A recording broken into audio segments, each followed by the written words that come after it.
Hello दोस्तों, नमस्ते। आज मैं आप लोगों के सामने लेके आई हूँ MPSC level 04 social and political thoughts in modern India के मोस्ट इंपॉर्टेंट क्वेश्चंस, वो भी आंसर्स के साथ, जो कि जून 2025 एग्जामिनेशन के लिए बहुत ही यूज़फुल रहेगा आपके लिए। ठीक है, तो सबसे पहले हम फर्स्ट क्वेश्चन की ओर बढ़ते हैं और आप ध्यान दीजिएगा कि मैंने क्वेश्चन का आंसर उसी वे में लिखा है जैसे कि हमें एग्ज़ाम में मैंशन करना होता है। सबसे पहले जब भी हम आंसर मैंशन करते हैं ना, तो हमें इंट्रोडक्शन देना होता है, छोटा सा भी, जो भी क्वेश्चन में पूछा है और जो भी हम आगे लिखने वाले हैं उसका थोड़ा सा ब्रीफ में इंट्रोडक्शन देना चाहिए। उसके बाद जो भी फ्लो चार्ट बनाते हो आप, जैसे मान लो मिडल में कुछ भी पूछा है, राजा राम मोहन राय के सामाजिक विचार पूछा है, तो यहाँ पे राजा राम मोहन के विचार लिख के यहाँ पे आप लिख दोगे सती प्रथा का विरोध, आधुनिक शिक्षा। ठीक है, ऐसे लिखोगे ब्रह्म समाज की स्थापना, प्रेस की स्वतंत्रता, सामाजिक सुधार। ये सारी चीज़ें आप इसमें लिखने के बाद ऐसे एक एक हेडिंग को डालकर फिर आप अपना आंसर इसको डिफाइन करोगे कि सबसे पहले जो है उनके जीवन में घटना घटित हुई थी कि उनके भाई की मृत्यु के बाद उनकी भाभी को जब चलती हुई चिता पर जलाने के लिए बैठाया जा रहा था, तब उनको मन को बहुत ठेस पहुंची थी, तब उन्होंने सती प्रथा का विरोध किया था। और किस तरह छोटी उम्र की लड़कियों को देख करके जो छोटी उम्र की लड़कियों का विवाह कर दिया जाता था और वो विधवा हो जा रही थी, तो उनके माता पिता उनको सती प्रथा के लिए ढकेल दे रहे थे, उनका पुनर्विवाह नहीं कर रहे थे, जबकि उनकी पूरी ज़िंदगी अभी आगे बाकी थी। तो उन्होंने किस तरह से पुनर्विवाह का समर्थन किया, ये सारी चीज़ें हेडिंग डालकर डिफाइन करोगे। ओके, तो सबसे पहले हम क्वेश्चन पढ़ते हैं। क्वेश्चन है, राजा राम मोहन राय के सामाजिक और राजनीतिक विचारों की विवेचना कीजिए। ठीक है, तो सबसे पहले हम राजा राम मोहन रॉय कौन थे, इनके बारे में इंट्रोडक्शन में बताएंगे, क्योंकि इन्हीं के विचारों के बारे में पूछा है। तो इंट्रोडक्शन में बताया हमने कि राजा राम मोहन रॉय जो है, उनका जन्म 1772 में हुआ था और 1833 में उनकी मृत्यु हुई थी। आधुनिक भारत का निर्माता कहा जाता है उन्हें, क्योंकि उन्होंने भारतीय समाज के सुधार में नींव रखी। भारत में बहुत सारे सुधार लाए गए जो कि स्टार्ट उन्हीं से किया गया था, और उनको इसलिए भारत का निर्माता भी कहा जाता है। ये मैंने शॉर्ट में लिखा है, आप इसको थोड़ा सा बढ़ा चढ़ा के 2-3 लाइन एक्स्ट्रा लिख सकते हैं। जो मैं मुंह से बोल रही हूँ उसको ध्यान से सुनेंगे तो आप ऑटोमेटिक आंसर बढ़ा लेंगे। अब जो मैंने आपको बताया कि फ्लो चार्ट बनाना है आपको ऐसे ऐसे करके, और जो भी पॉइंट्स लिखना है उन पॉइंट्स को लिख के फिर नीचे जो आएंगे आप हेडिंग लिखेंगे। फर्स्ट हेडिंग करके लिखेंगे सती प्रथा का विरोध लिख देंगे, या उसके बाद उसको डिफाइन करेंगे 2 से 3-4 लाइनों में, जो भी मैंने बताया आपको। ऐसे ही आप सेकंड हेडिंग लिखेंगे आधुनिक शिक्षा, और उसके बाद उसको डिफ़ाइन करेंगे 4 से 5 लाइनों में कि आधुनिक शिक्षा को कैसे उन्होंने बढ़ावा दिया। जो भी समाज में कुरीति वगैरह फैली थी, तो उनको समझ में आ गया था कि जब तक लोगों को शिक्षा का ज्ञान नहीं होगा, ये कुरीतियाँ समाप्त नहीं होगी, तो फिर उन्होंने आधुनिक शिक्षा पर बल दिया, अंग्रेजी भाषा का प्रोत्साहन किया। उन्होंने ब्रह्म समाज की स्थापना की, जिसमें धार्मिक सुधार, जो भी धर्म में कर्मकांड का बोलबाला था, उन सबको हटाने के लिए धर्म सुधार के लिए उन्होंने ब्रह्म समाज की स्थापना की।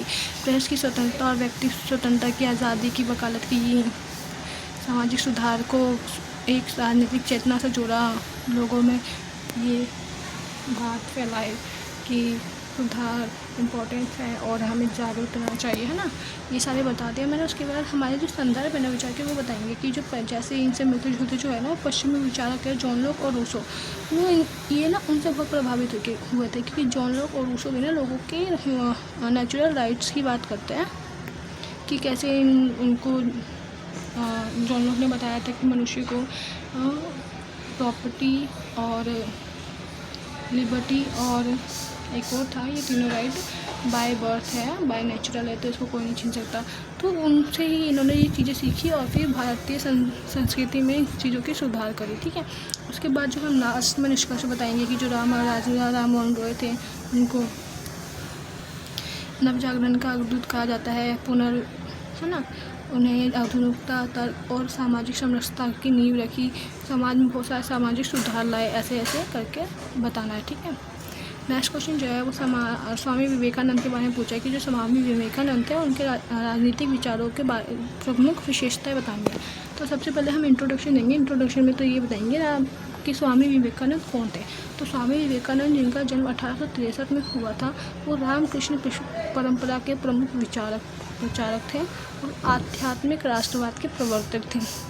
इन्होंने बहुत ही छोटी उम्र में घर का त्याग करके दुनिया का मोह माया छोड़कर आध्यात्म की शिक्षा की ओर बढ़ावा दिया था, सबको पता है। तो हमें उनका इंट्रोडक्शन में ऐसी चीज़ें मेंशन करनी है।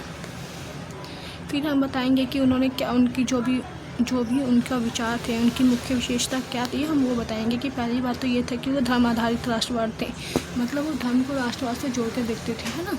सेकंड ये था कि वो आत्मविश्वास और शक्ति का संदेश देते थे। युवा चेतना को जागरण, युवा लोगों को जगाना चाहते थे, क्योंकि युवा जागृत होगा तो भविष्य अपने आप बनता जाएगा। ऐसे ही करके सेवा, शिक्षा और श्रम को प्राथमिकता देते थे। भारत को आध्यात्मिक गुरु के रूप में देखते थे, है ना। संदर्भ में बताएंगे कि जो ये है उन्होंने पश्चिमी विचारकों के साथ साथ गीता और उपनिषद से भी प्रेरणा ली। उनका प्रेरणा का स्रोत क्या रहा? पश्चिम विचारक और जो हमारे भारतीय संस्कृति के उपनिषद और गीता महाकाव्य, उनसे उन्होंने सीख ली। राष्ट्रवाद में धर्म और संस्कृति का संयोजन किया। फिर निष्कर्ष बताएंगे कि जो विवेकानंद जी थे, उनका विचार भारत को नैतिक और आध्यात्मिक रूप में पुनर्जीवित करने का था, जो सामाजिक और राजनीतिक जागरूकता का मूल बना, है ना। मतलब जो विवेकानंद जी थे वो भारत में नैतिकता और आध्यात्मिकता लाना चाहते थे कि प्रत्येक व्यक्ति नैतिक और आध्यात्मिक जीवन जिए, है ना, और सामाजिक और राजनीतिक जागरूकता उनमें रहनी चाहिए। ऐसे ही हम अगले प्रश्न की तरफ आएंगे, जो कि है कि बाल गंगाधर तिलक जो है वो राष्ट्रवादी विचारक थे। तो उनकी जो भी राष्ट्रवादी विचारक थी ना, उनकी फीचर्स बताने हमें, है ना, अच्छा ही बताने। तो सबसे पहले तो हम ये बताएंगे बाल गंगाधर तिलक, जो कि भारतीय स्वतंत्रता संग्राम के चरमपंथी राजनेता थे और भारतीय स्वतंत्रता में उन्होंने बहुत महत्वपूर्ण भूमिका निभाई है, सबको पता है। बालपाल में ये भी शामिल थे, है ना। इंट्रोडक्शन थोड़ा बहुत बताने का, जरूरी नहीं है कि मैंने यहाँ पे एक लाइन लिखा तो आप एक ही लाइन लिखेंगे। इंट्रोडक्शन में आप 2-3 एक्स्ट्रा खुद भी ऐड कर सकते हैं। फिर ये है की पॉइंट्स, आप इन की पॉइंट्स को हाईलाइट करके इन की पॉइंट्स को मेंशन करेंगे कि जो स्वतंत्रता संग्राम चल रहा था उस वक्त जो है बाल गंगाधर जी ने एक वो दिया था नारा, जिसमें उनका नारा ये था कि स्वराज मेरा जन्मसिद्ध अधिकार है, मतलब मुझे जन्म से अपना स्वराज का हक मिला है और मैं इसे लेकर रहूँगा, जो अंग्रेज़ों ने हमसे छीन लिया है। धार्मिक आयोजनों के माध्यम से वो जन जागरण करते थे, है ना, क्योंकि उस टाइम जो है आपको पता है भारत आज़ाद नहीं था, कहीं भी बैठती थी तो ब्रिटिश गवर्नमेंट आके लाठीचार्ज कर देती थी, है ना। इसलिए उन्होंने धार्मिक जागरण का सपोर्ट लिया। जागरणों में उन्होंने लोगों को एकत्र करके जागरूकता फैलाई। उन्होंने स्वदेशी चीज़ों का समर्थन किया, स्वदेशी शिक्षा का समर्थन किया और अंग्रेजी माल का बहिष्कार किया। अंग्रेजी शिक्षा, ब्रिटिश शिक्षा का बहिष्कार किया था उन्होंने। ब्रिटिश शासन के प्रति उन्होंने खुला विरोध किया। ऐसा नहीं कि वो छुपकर ब्रिटिश शासन का विरोध करते, उन्होंने सामने से ब्रिटिश शासन का विरोध किया और कट्टर राष्ट्रवाद की नींव रखी। वो एक कट्टर राष्ट्रवाद थे जिसे उन्होंने स्वयं तो थे और सबको बनाने की कोशिश की। अब बात आती है कि ये विचार उन्होंने कहाँ से लिए। तो तिलक जी ने भारत के धार्मिक और सांस्कृतिक प्रतीकों को राजनीतिक चेतना से जोड़ा, ठीक है। और फिर जब हम निष्कर्ष बताएंगे कि तिलक जी एक राष्ट्रवाद जोशीले, जनोन्मुख और सांस्कृतिक पहचान आधारित थे। उन्होंने सदैव भारत को माँ के रूप में माना और भारत की स्वाधीनता को समाप्त करने के लिए, भारत को आज़ाद कराने के लिए उन्होंने अथक प्रयास किए, ठीक है। तो 3 क्वेश्चन हो गए। नेक्स्ट क्वेश्चन की तरफ मूव करते हैं। नेक्स्ट क्वेश्चन है कि दयानंद सरस्वती जी के सामाजिक और राजनीतिक विचारों का विश्लेषण कीजिए, कि समाज और राजनीति को लेकर उनके क्या विचार थे, ये बताना है। तो चलते हैं। सबसे पहले परिचय में हम ये बताएंगे कि दयानंद स्वामी जो थे वो आर्य समाज के संस्थापक थे। उन्होंने वैदिक मूल्यों के समर्थक थे। उन्होंने वेदों को बहुत अच्छे से गहराई से पढ़ा, फिर उन्होंने उसके मूल्यों का आदर करते हुए लोगों को भी उसके मूल्यों की फॉलो करने के लिए बोला, है ना। तो अब हम करेंगे की पॉइंट्स की। जो स्वामी दयानंद जी थे वो मूर्ति पूजा और अंधविश्वास का विरोध करते थे। उनका मानना ये था कि मूर्ति सिर्फ अंधविश्वास है, मूर्ति पूजा करना, भगवान हर जगह है ना, और मूर्ति पूजा या अंधविश्वास नहीं करना चाहिए। ऐसे ही उन्होंने स्त्री शिक्षा और जातिवाद उन्मूलन पर बल दिया। जो पहले के ज़माने में महिलाओं को शिक्षा नहीं दिया जाता था, शिक्षा का अधिकार नहीं था, तो उन्होंने इसका समर्थन, उन्होंने महिलाओं की शिक्षा का समर्थन किया। पुरजोर समर्थन किया कि महिलाओं को भी शिक्षा का उतना ही अधिकार है जितना कि पुरुषों को है। उन्होंने जातिवाद, जो जाति के धर्म नाम पे लोग ब्राह्मण शूद्र ऐसे करके लड़ते थे, तो उन्होंने उसका भी विरोध किया कि जाति बाद में, पहले एक इंसान मनुष्य है, उसमें नैतिकता होनी चाहिए, है ना। बाकी उन्होंने ये भी नारा दिया कि वेदों की लौटो। जब अंग्रेजी हुकूमत चल रही थी तो अंग्रेजी शिक्षा का बढ़ावा बोलचाल बढ़ रहा था, तो उन्होंने बोला कि नहीं, वो बाद में आया, सबसे बड़ा और सबसे अच्छा ज्ञान हमें हमारे वेदों से मिल सकता है, इसलिए वेदों की ओर वापस चले, वेदों की ओर लौटो। धर्म के आधार पर उन्होंने समाज सुधार किए, जो भी धर्म समाज में आडंबर वगैरह थे उनका उन्होंने पुरजोर वो किया, समाप्त किया। और उन्होंने हमेशा से धर्म के आधार पर समाज सुधारकों को प्रेरित किया। स्वराज की भावना थी, वो चाहते थे कि भारत भी स्वराज करे, ठीक है।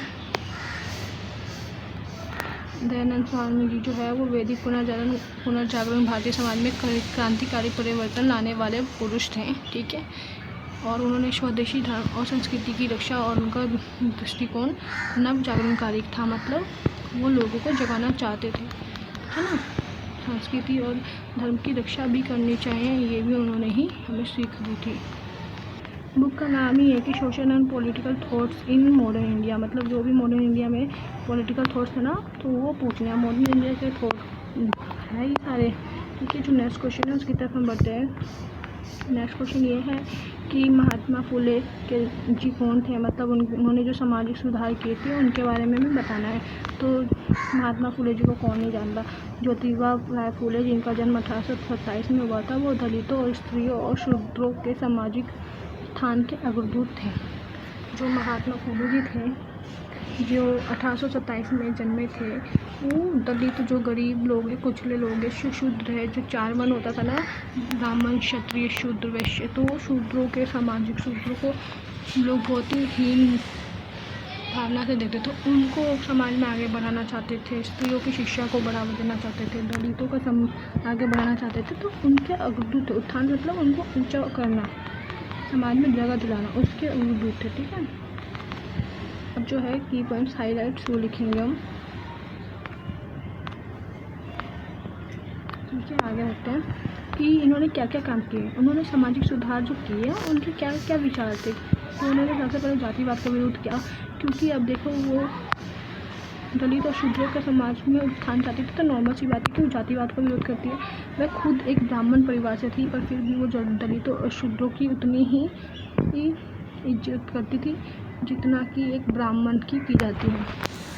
जातिवाद का विरोध किया, उन्होंने बोला सारे मनुष्य, ये जाति धर्म कुछ नहीं होता, सबसे पहले मनुष्य।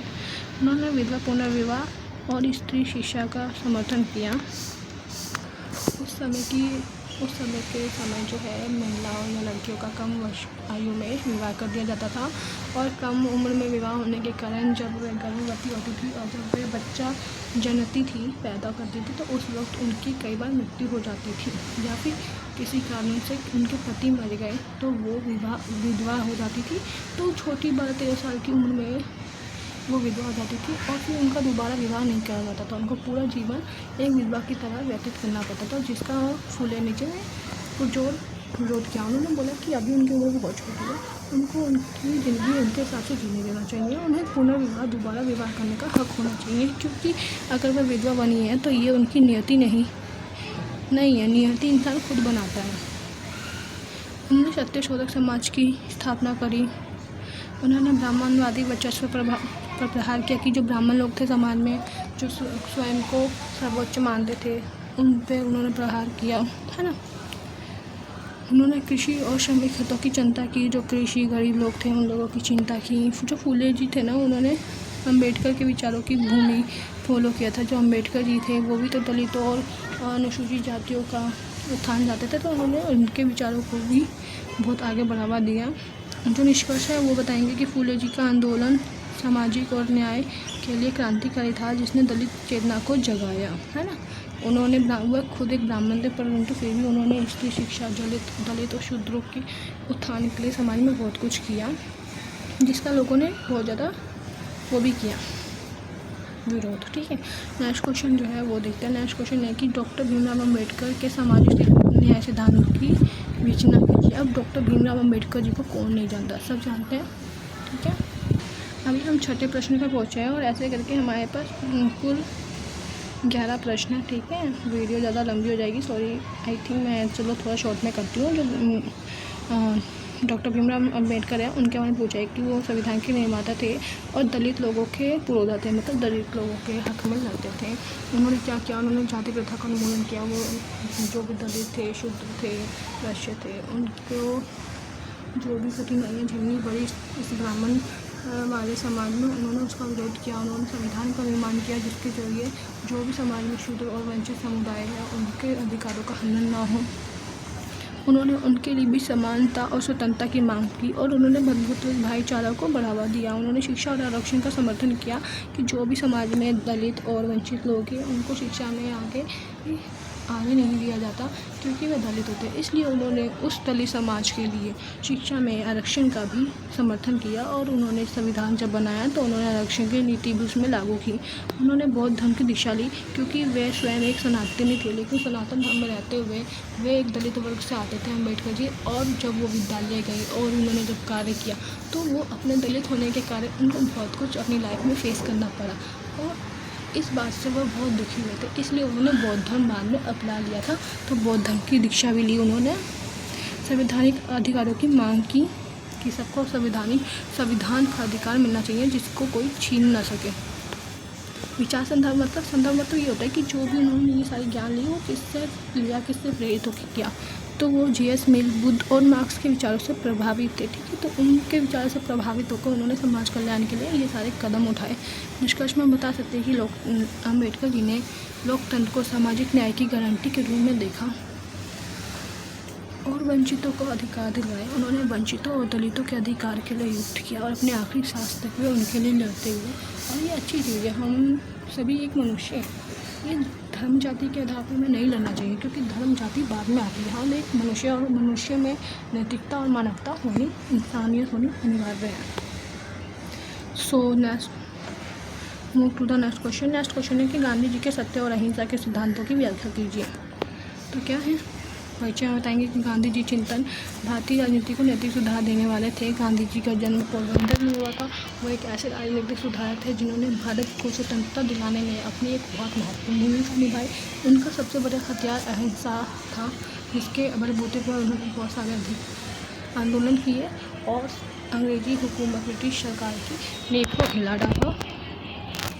अब हम उनके मेन पॉइंट्स करेंगे कि वो सत्य को ईश्वर मानते थे, वो अहिंसा थे, जो अहिंसावादी थे। वो उन्होंने अहिंसा को सबसे शक्तिशाली शस्त्र माना कि अहिंसा के आधार पे हम अपनी कोई भी वैलिड बात गवर्नमेंट से मनवा सकते हैं। वो सत्य के लिए आग्रह करने में पीछे नहीं रहे।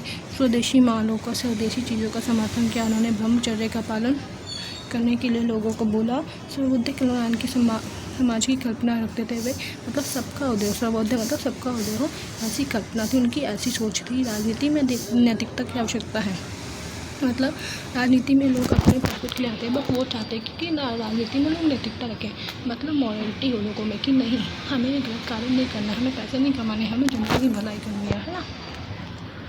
अब बात आती है कि इन्होंने ये विचार कहाँ से सीखे, है ना। तो इन्होंने ये टॉल्स्टॉय, रस्किन और गीता से प्रेरणा ली। ये सारे उनकी संदर्भ सूची थी।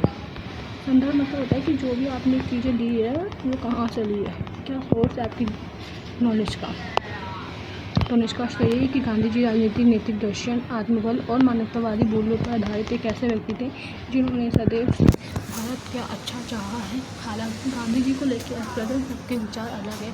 कोई उन्हें परम पिता पूजे, महात्मा गांधी जी कहते, तो कोई उनको बुरा भी मानते हैं, जैसे कि गोडसे जी थे जो उनको बुरा मानते थे। पहले तो वो गांधी जी को फॉलो करते थे, लेकिन कुछ ऐसा हुआ कि गोडसे जी ने उनको खुद गोली मार के उनकी हत्या कर दी, है ना। So move to the next question. Next question है कि जो राम मनोहर लोहिया थे ना, उन्होंने जो समाजवाद आंदोलन किए थे और जो उनके विचार थे समाजवादी, उनके बारे में मुझे बताना है कि क्या समाजवादी विचार वो रखते थे। तो लोहिया जी जो थे वो स्वतंत्रता के बाद वैकल्पिक समाजवाद के प्रमुख विचारक थे। उन्होंने चौखंबा राज्य सिद्धांत को इंट्रोड्यूस करवाया। वो जातिवाद का विरोध करते थे, स्त्री को मुक्ति चाहते थे, पिछड़ों के जो दलित वगैरह थे उनके हक के लिए लड़ते थे। कांग्रेस के केंद्रीकरण का विरोध किया, विकेंद्रीकृत लोकतंत्र का सहयोग किया और बढ़ावा दिया कि केंद्रीकृत लोकतंत्र होना चाहिए। इन्होंने जो है वो गांधी और मार्क्स दोनों से प्रेरणा लेकर भारतीय समाजवाद का ये विचार गढ़ा था। सो निष्कर्ष ये है कि लोहिया जी जो है वो समाजवाद, गांधी, जाति, लिंग और क्षेत्रीय असमानता के खिलाफ संघर्ष कर रहे थे, जिसमें वे सफल भी हुए। उन्होंने काफ़ी लोगों को अपने साथ इस लड़ाई में जोड़ा। तो नेक्स्ट क्वेश्चन है कि जो श्री अरबिंदो जी थे उनके पूर्ण योग और राष्ट्रवाद की विवेचना करनी है। तो श्री अरबिंदो जी थे वो एक दार्शनिक थे, योगी थे और साथ में एक नेता भी थे जो राष्ट्रवादी थे, राष्ट्र के हित में सोचने वाले नेता थे। उन्होंने पूर्ण ज्ञान, पूर्ण योग, आत्म, मन और शरीर का एकीकरण करने के लिए एक मंत्र दिया। उन्होंने आध्यात्मिक सत्ता पर जोर दिया, भारतीयता का पुनरुद्धार किया, भारतीय स्वतंत्रता को ईश्वरीय कार्य मानकर उसमें अपनी शक्ति संपूर्ण रूप से देने के लिए बोला। उन्होंने आध्यात्मिक विकास किया जो कि राष्ट्रीय उत्थान में बहुत अत्यंत महत्वपूर्ण सिद्ध होता है ना। उन्होंने जो है ये विचार वेद, उपनिषद और पश्चिमी ज्ञान से लिया था। उन्होंने एक मिनट कहाँ पर थे हम, एक मिनट, आई थिंक हम यहाँ पर थे। हाँ, उन्होंने पश्चिमी विचारों का समावेश किया अपने उसमें, और वो एक राष्ट्रवाद आध्यात्मिक थे जो कि भारत को वैश्विक गुरु के रूप में देखना चाहते थे, और इसलिए उन्होंने बहुत सारे ऐसे कार्य किए जिससे भारत को वैश्विक गुरु के रूप में उभरे, है ना। नेक्स्ट क्वेश्चन में पंडित दीनदयाल उपाध्याय के बारे में पूछा कि जो उन्होंने मानववाद की थ्योरी दी थी उसका क्या मतलब है, उसकी विशेषता के बारे में बताना है। तो दीनदयाल जो थे ना वो भारतीय संघ के जनसंघ के विचारक थे और सांस्कृतिक राष्ट्रवाद के समर्थक भी थे, ठीक है। उन्होंने ना एकात्म मानववाद को बढ़ावा दिया था, अंत्योदय की विकास में सहारा दिया। उन्होंने 4 पुरुषार्थ का सिद्धांत बताया था, पूंजीवाद और समाजवाद का विरोध किया था, भारतीयता पर आधारित नीति को माना था। उन्होंने मतलब चाहते थे कि जो पाश्चात्य पश्चिमी का पूंजीवाद है ना और समाजवाद है उसका विरोध करके वो चाहते थे कि भारत खुद पर आधारित एक नीति बनाए, पूंजीवाद और समाजवाद को ना अपनाए। और ये चीज़ उन्होंने गांधी जी, तुलसी और उपनिषद से सीखी थी और इसलिए वो इतने आगे बढ़े। एकात्म मानववाद एक भारतीय परिप्रेक्ष्य में संतुलित, नैतिक और समावेशी विकास की संकल्पना करता है। नेक्स्ट एंड लास्ट क्वेश्चन ये है कि आधुनिक भारत के समाज सुधारक आंदोलनों में राजनीतिक विचारधारा को कैसे प्रभावित किया। सामाजिक सुधार आंदोलन ने आधुनिक भारत की वैचारिक और राजनीतिक की आधारशिला तैयार करी, नो डाउट, जिसमें बहुत सारे पॉइंट्स है कि जाति प्रथा, है ना, मतलब जो भी समाज सुधार हुए उन्होंने भारत की राजनीतिक विचारधारा को कैसे बदला। जाति प्रथा हुआ, स्त्री शोषण हुआ, अशिक्षा का विरोध किया, धार्मिक स्वतंत्रता पर जोर दिया, समानता के बारे में सोचा, शिक्षा, सामाजिक न्याय और स्वतंत्रता की मांग की, राष्ट्रवाद को नैतिक आधार पर प्रदान किया, दलित चेतना और महिलाओं का जन्म लिया, उनको अधिकार देने की बात की, है ना। ये सारी चीज़ें हुई। निष्कर्ष तो यही होगा कि इन आंदोलनों ने राजनीतिक चेतना को बढ़ावा दिया, लोगों में मानवतावादी आए, समता, मूल्य, सम्मान, अधिकार मिले, नैतिक दिशा में वो लोग अक्सर हुए। सो ये थे कुछ इम्पोर्टेंट क्वेश्चन पार्ट 1। और भी इम्पोर्टेंट क्वेश्चंस हैं, तो आज के लिए इतने काफ़ी है क्योंकि 22 मिनट की वीडियो हो गई जो कि बहुत लॉन्ग है। एक तरीके से लोग ज़्यादा लॉन्ग वीडियो देखना पसंद नहीं करते हैं, तो अभी के लिए इतना ही। और आप सबका एग्ज़ाम बहुत अच्छा जाए, ऑल द वेरी बेस्ट।